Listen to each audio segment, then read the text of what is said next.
വനിതാ ഉദ്യോഗസ്ഥരടക്കം വളരെ അപകീർത്തിപരമായ മോശമായ രൂപത്തിൽ ഇടപെടാൻ വന്നപ്പോൾ പ്രവർത്തനത്തിൽ വെച്ചു. പിന്നെ കളക്ടർ കോൺഫറൻസ് നടത്തി അവിടുത്തെ ജനങ്ങളാകതിനകത്ത് ഒരു നല്ല നിലപാട് സ്വീകരിച്ചു.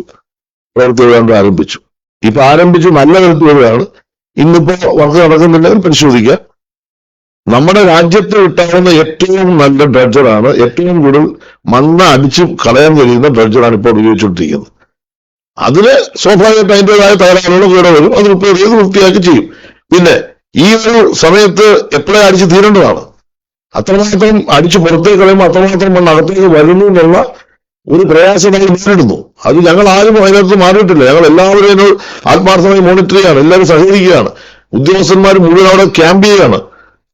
ചെയ്യാവുന്ന കാര്യം മനുഷ്യനാൽ ചെയ്യാവുന്ന കാര്യം ചെയ്യും. പക്ഷെ ശാശ്വതമായ പരിഹാരം ഞാൻ പറഞ്ഞ ആ പദ്ധതി പൂർത്തീകരിക്കാൻ മാത്രമേ വരത്തുള്ളൂ. അതിന് സമയബന്ധിതമായി പൂർത്തീകരിക്കണം നടപടിയാണ് സ്വീകരിച്ചിട്ടുള്ളത്.